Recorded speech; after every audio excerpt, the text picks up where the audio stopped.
Hello and welcome back to Building Your Own Large Language Model with me, Justin Angel. We're going to be finishing off our tour of how to build machine learning models that are based on neural networks. And we're going to finish off by talking about saving and loading data set, our models. So far, we just trained an A plus B modulus 5 using backpropagation. It's a pretty big model. It has about 5 million parameters. And then our question is, well, running that takes a couple of minutes, maybe an hour. How can we just save it to disk and then load it back up? So the answer is yes, absolutely, and we should do that. So we do that by calling torch.save with our state dictionary, maybe the optimizer states as well.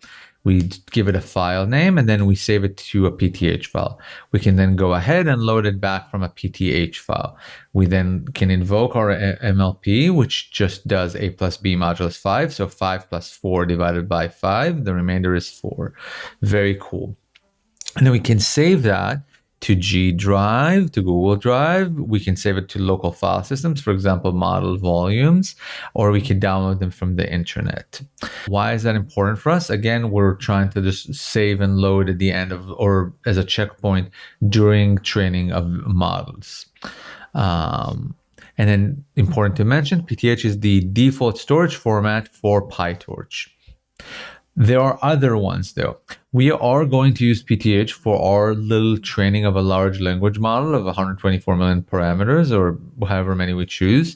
But we should mention that PTH has security risks. Specifically, the entire file is loaded using a virtual machine with a bunch of custom instructions and can easily take over your machine. So you can probably imagine you're only going to use PTH if you save the file to yourself and then you're going to load it yourself. You probably don't want to take a PTH from the internet and run it on your machine, almost definitely. So highly insecure for web downloads. What is more secure? It's Safetensors, the format that has pretty much taken over Hugging Face. And it uses JSON, and then it supports a bunch of other features like lazy loading and quantization.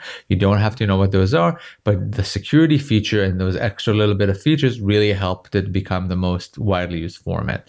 And I do want to highlight, like, I have my Hugging Face repo for our large language model that we're training in this workshop, and it is a PTH file.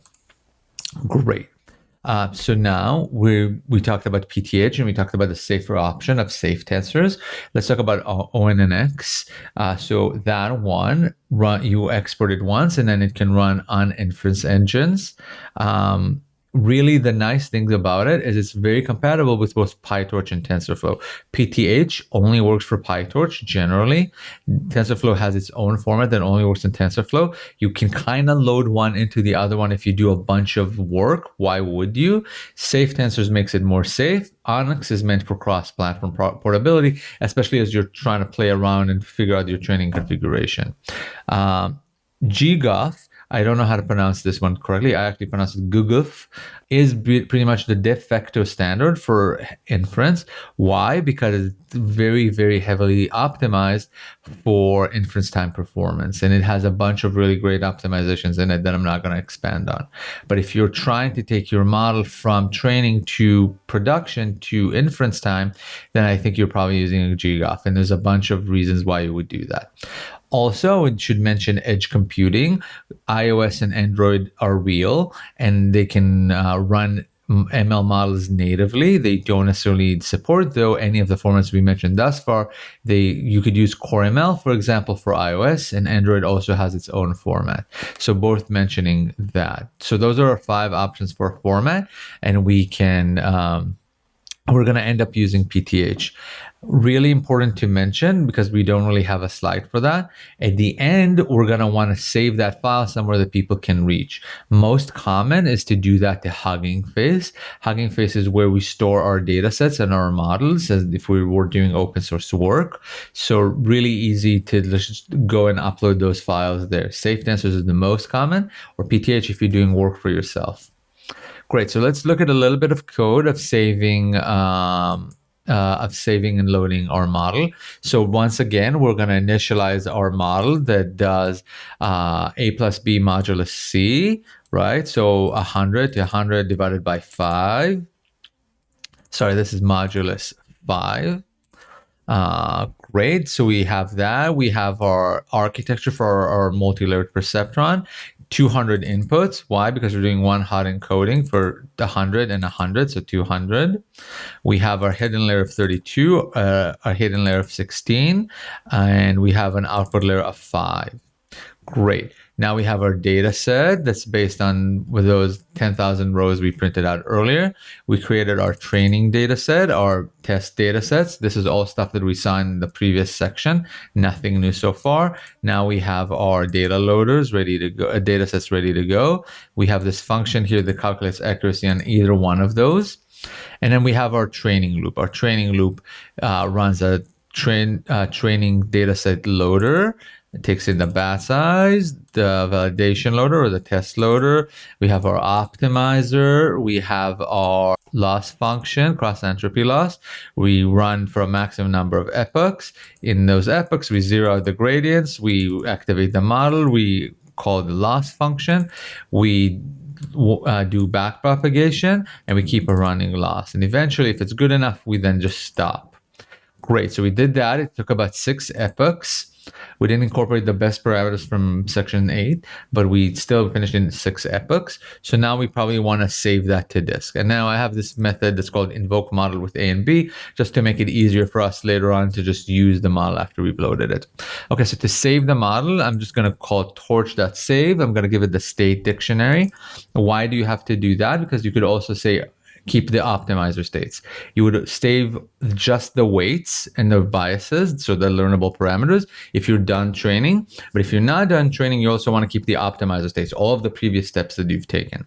So here we're saving just the weights. We're going to save it into this temporary location that exists in Collab, DNN v1 path. PTH, and then we can create a new model. We can try and load this file. We can invoke it with A and B.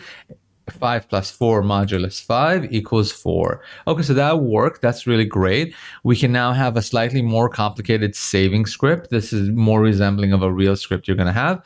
First, you're going to try and store to Google Drive. Google Drive is persistent. It lives beyond this session. Collab storage does not live beyond this session.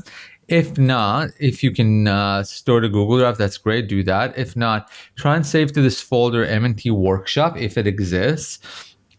That tells me that I'm running on a modal volume. So modal just rents out GPU space. A volume is persistent storage, their version of persistent storage.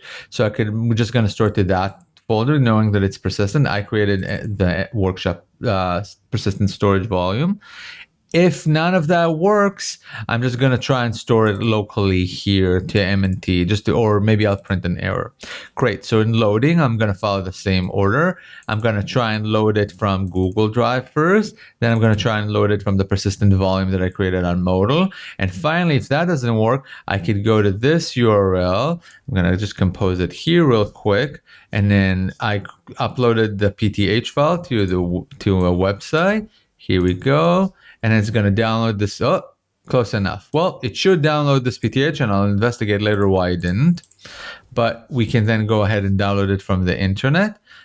What happens if I click this link? I'll look into it later and see why I didn't do that. Great. So it could download that PTH from the internet, assuming I ever fix that link. Another option.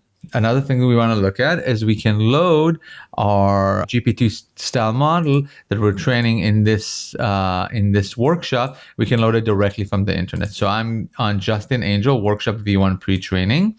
And then this is how Hugging Face lets you load in those PTH files and those models. I'm going to give it Justin Angel Workshop V1 pre-training. And then I'm going to have my .generate method called, hey, generate me 100 tokens, temperature 0.8, top K 50. Great. The meaning of life is, and if everything worked, it should actually say something that sounds semi-coherent. The meaning of life is to live as a human being. The goal of life is to achieve the highest level of happiness. Sounds cohesive and cognizant to me. Great. So now we were also able to use the loading mechanism we described earlier, and this is those file types we used, PTH, to load in data from Hugging Face, and it actually see how loading and saving relates to large language models. Really important to know how to do this. This is critical. A couple of other things worth mentioning that we're going to do. So one, we're going to use a PTH file. We've already said that. We're going to have an slash workshop folder in Google Drive. That's where I store a lot of my trainings, especially when I run on Collab and I want persistent storage. I also have M&T Workshop if you want to store stuff for later on another platform like Modal.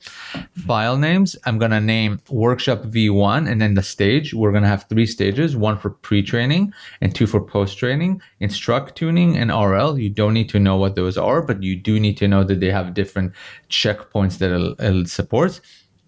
And checkpointing will save the latest PTH every 100 pre-training steps. So every 100 steps, in case something happens to the server and says training gets corrupted, we have the latest PTH. I only store latest PTH. I don't store the older files and keep them around for later, because then you could see 1.4 gigabyte, you're going to have massive persistent storage pretty soon, and you're going to have to pay for that. So worth thinking about that. Great. And now that we're done with saving and loading, we are officially complete with building basic machine learning models. The thing that happens after this is we're moved on to building the transformer architecture. Specifically, we're going to move into portions that are kind of related to deep neural networks, of which large language models are some of, right? So like large language models are deep neural networks, and as a result, they are afflicted by a bunch of things that afflict deep neural networks. So that's going to be the next set of things we're going to learn about, how to keep training stable in a very deep neural network. And the next 4 sections is just built on that and giving us that skill set. And I hope you can join us for that as well.